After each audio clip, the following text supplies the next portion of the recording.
Let's go straight to Griselda Lewis. Griselda, from the floor of the media space here at the Nasrec Expo Center, you're not out and about chasing protests and the likes with that energy of yours. Talk to me, who do you have there to further the conversation as we delve into the details and the nitty-gritty of what came out of the declaration?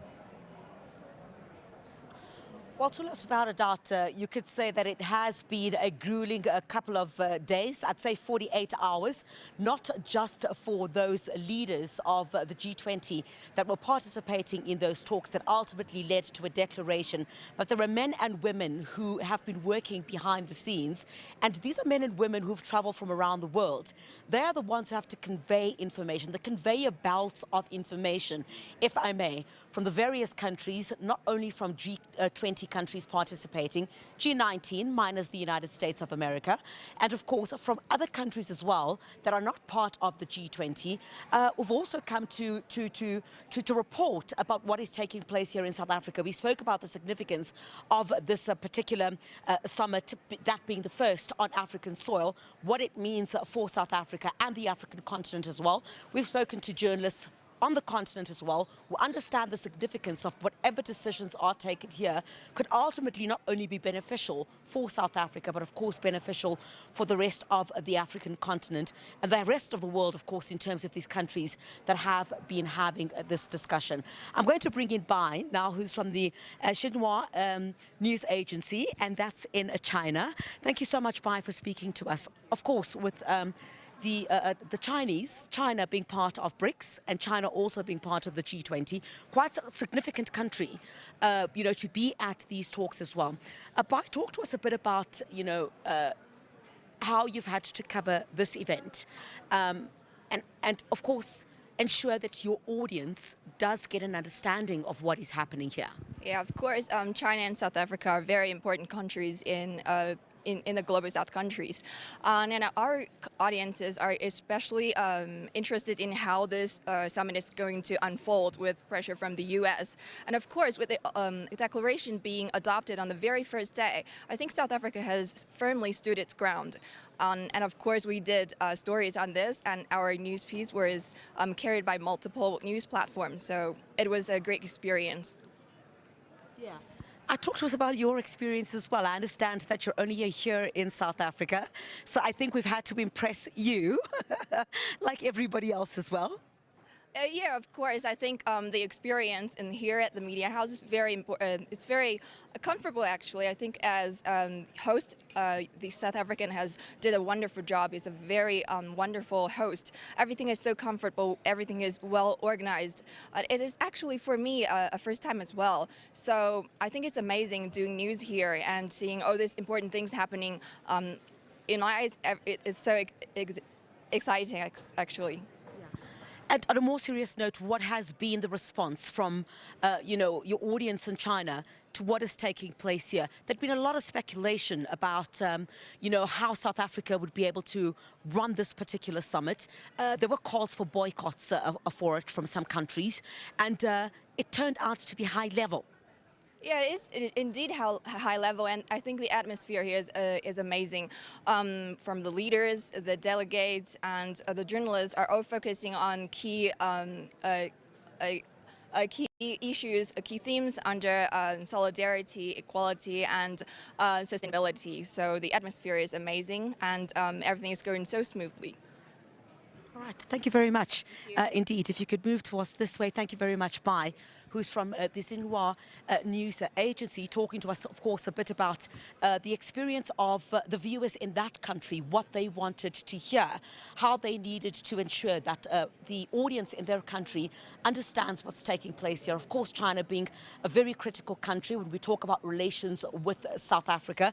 And she did speak about the high-level delegation that has been in South Africa, and the man who's got the responsibility to ensure that that high-level delegation goes back to their countries after all of this is wrapped up is you, Dr. Masiapato, who's the CEO of the Border Management Authority. Thank you very much, Doc, for joining us this morning. The mammoth task, in a couple of hours, all of that is going to be on your head.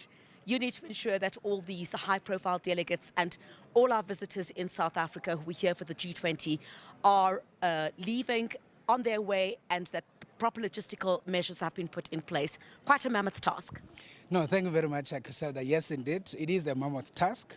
But of course, we have been able to bring them in without any incident, and we should be able to exit them without any incident. You will remember in terms of bringing them in, the busiest days were Thursday as well as Friday throughout into the night, into yesterday, Saturday. And of course, in terms of the exit, by the way, we have already started exiting them. The Prime Minister of the UK had already exited during the course of yesterday. The head of state from Spain had already exited. The Irish head of state had already exited. And of course, some of the other delegates from Qatar, as well as some from the UAE had already exited. So of course, we are expecting that a number of them will start exiting also during the course of today, into the night, and of course, during the week. We are aware that some of them will want some bit of time, in the country, and they will be leaving sometimes in the middle of the week as we go into Monday tomorrow. Right, so all those logistical plans have been put in place to ensure that there is that smooth transfer of them from OR Tambo to the relevant areas where they need to travel to. Yes, indeed. We are actually using 3 critical ports. It's OR Tambo International Airport, Waterkloof International Airport, together with, Waterkloof Air Force Base, together with Lanseria International Airport. Yes, most of the heads of state came through with their, private aircrafts that are, taken care of by their own air forces. Most of those were actually packed in terms of the tarmac in OR Tambo, in Lanseria, and also Waterkloof. So on that basis, we are going to still continue with the processes for them to be exited. You will remember that there is some bit of activities that unfold when they are supposed to be exiting. Respective ministers have been put together to be able to do the goodbyes to the respective heads of state. So on that basis, everything is fairly going according to plan.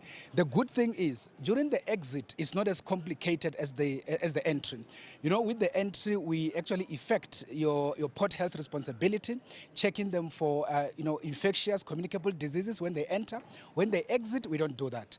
In terms of agricultural biosecurity, we also check the bags to make sure they do not have any kind of things that are not allowed in. When they exit, we don't do that. So the key work that we will be doing as they exit is purely immigration work in terms of making sure that they are processed out in terms of our movement control system. Otherwise, the teams are very much on the ground, ready to be able to process them accordingly.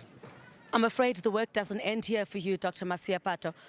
This becomes a very busy time for you. After all of this is said and done, you have to start with the processes of ensuring that there's a safe festive season, the borders are guarded.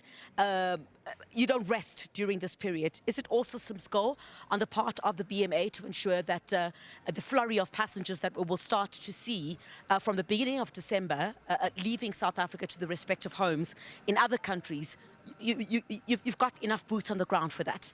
Yes, indeed, Griselda. Indeed, we have started planning for the festive season post the G20.